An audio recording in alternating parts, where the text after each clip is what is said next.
Enggak. Selamat pagi, siang, dan malam. Kita dari kelompok 16 akan menjelaskan cara penggunaan VMware. Nah, perkenalkan nama saya Nugra Pratama. Kemudian di sini ada dua teman saya, Dev Mufadal dan Diki Prasetyo. Nah, VMware ini lahir pada tahun 1998 di Silicon Valley, California. Kalau kalian tahu, itu daerah para raksasa teknologi seperti layaknya Google dan Apple.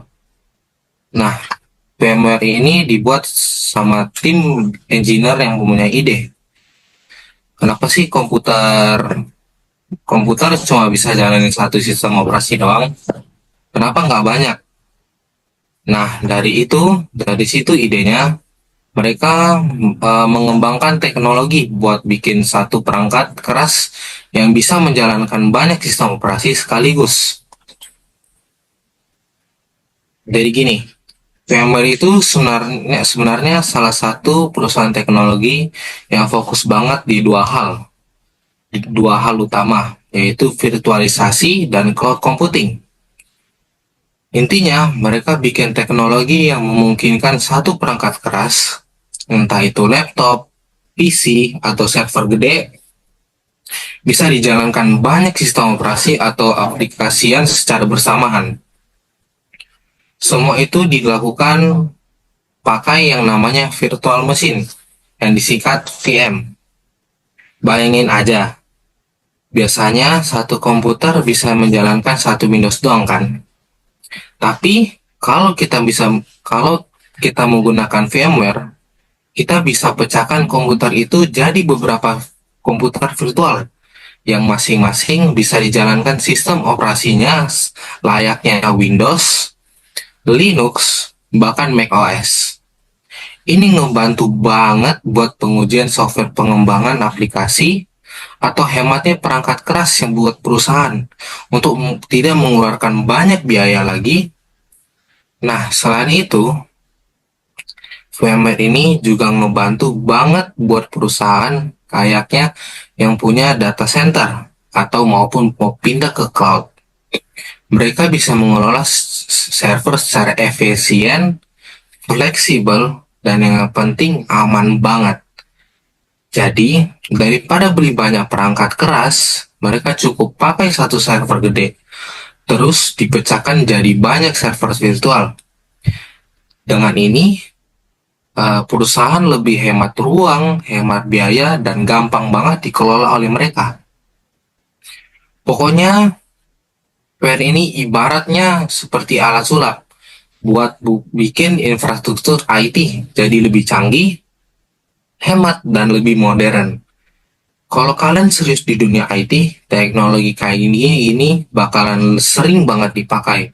Apalagi kalau kerja di perusahaan teknologi yang gede untuk startup yang lebih scaling.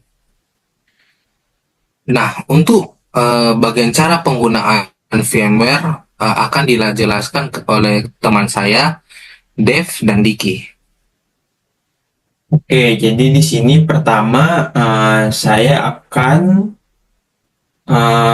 menunjukkan bagaimana cara mendownload VMware Workstation Player dan bagaimana cara download Kali Linux untuk nanti diinstal di VMware-nya. Oke, pertama saya scan dulu. Sip. Apakah sudah terlihat? Sudah, Iya, terlihat. sudah terlihat Dev.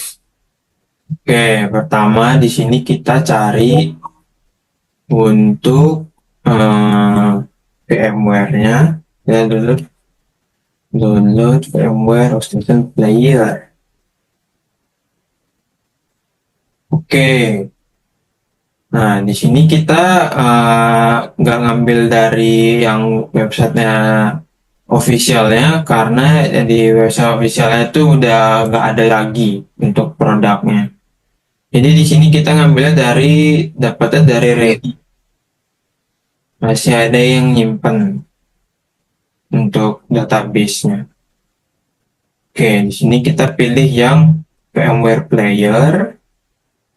Bentar. Nah, ini.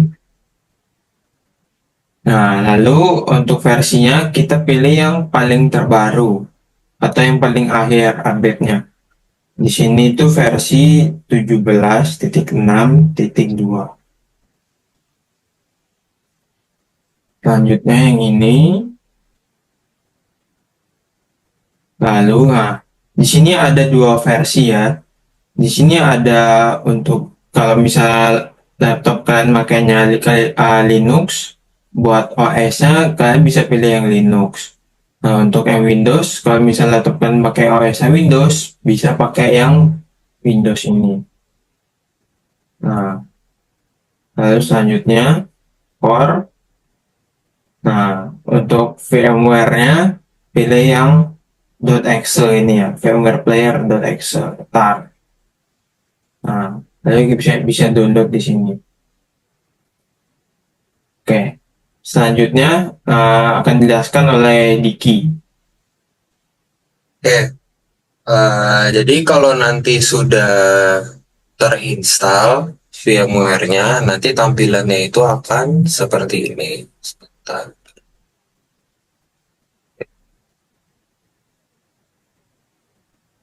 Oh, sebentar Dik, ada yang terlewat. Apa itu? Cara download Kali Linuxnya belum. Oh ya, dilanjutkan lagi aja. Oke, tunggu sebentar.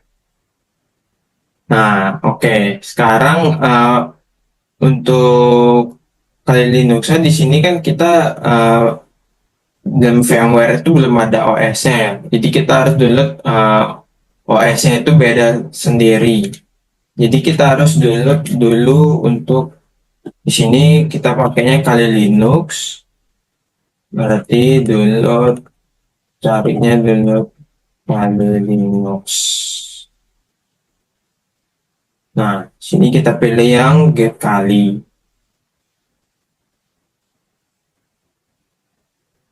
Lalu pilih yang installer image karena ini untuk dimasukkan nanti ke dalam VMware. firmware nanti. Dia dalam bentuk ISO. Nah, Ya, nanti untuk dipilih tampilannya kalau sudah terdownload seperti apa, langsung di share screen aja ya, Dev. ya. Oke. Nanti untuk downloadnya bisa diklik yang ini, yang ukurannya 4 GB. Oke, Oke. selanjutnya Nah, dilanjutkan oleh Diki.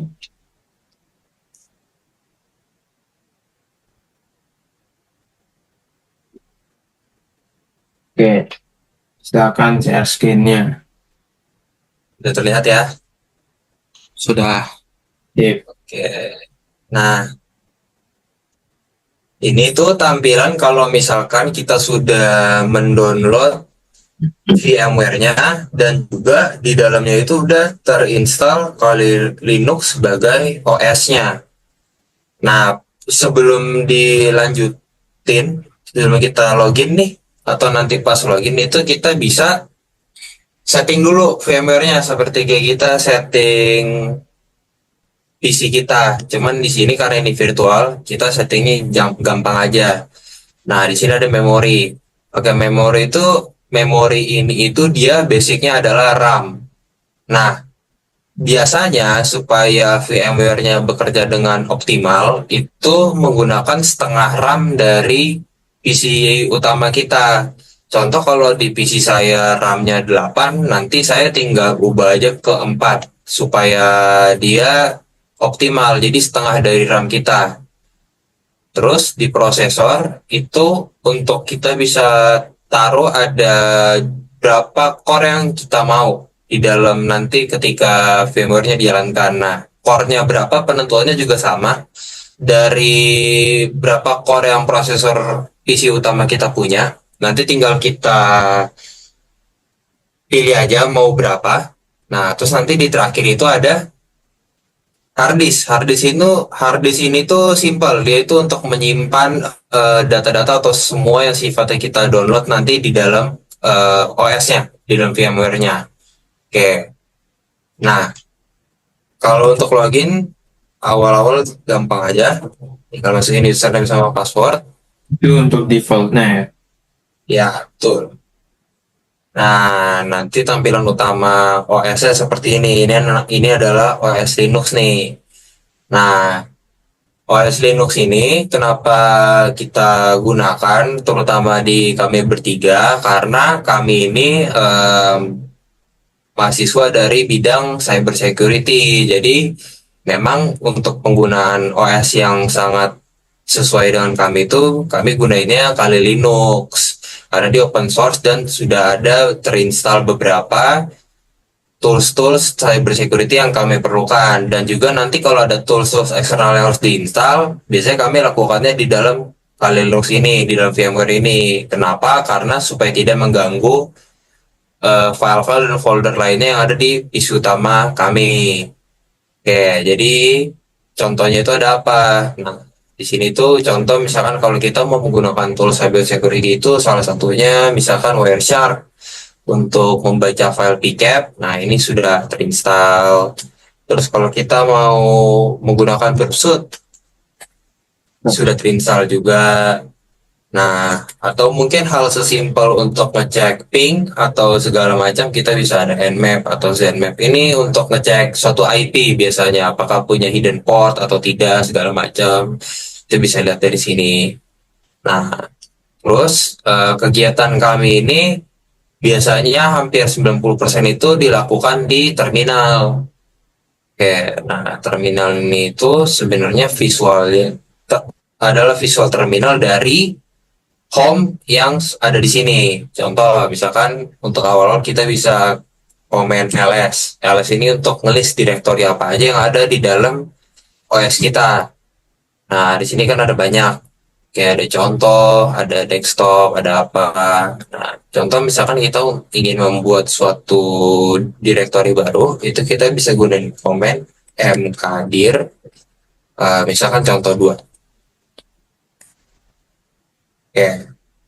Nah, nanti ketika kita ls lagi akan keluar contoh 2. Terus kalau misalkan kita mau mengakses suatu direktori itu kita bisa menggunakan cd. Contoh misalkan kita mau cd documents. Misalkan kita mau coba cd document. Oke. Nah, di sini udah ada tanda kalau kita sudah masuk di dalam direktorinya dokumen. Nanti kita bisa ls lagi. Oke. Nanti akan keluar lagi ada direktori apa aja, folder apa aja yang ada di dalam dokumen ini. Nah, untuk aksesnya kita bisa cd lagi.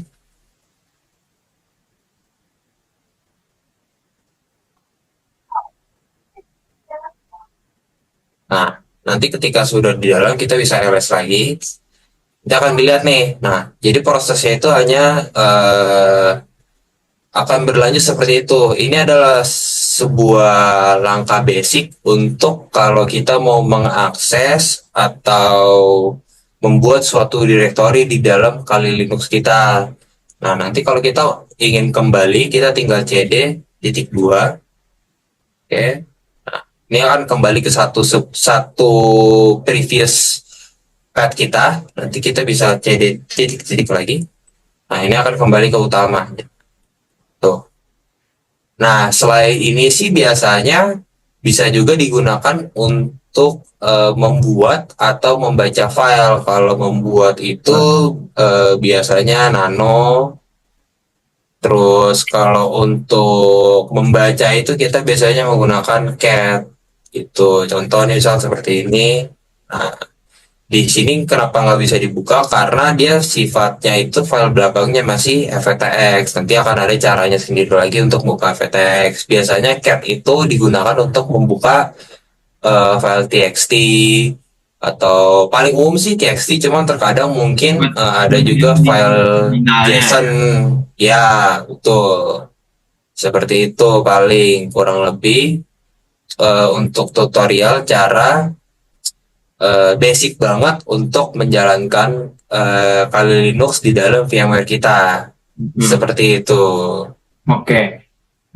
Sekian dari kelompok kami untuk bagaimana cara install, download, dan cara menggunakan dari VMware Workstation Player ini. Apabila ada kesalahan dan kekurangan, mohon dimaafkan. Sekian.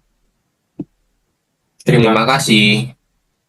Terima kasih.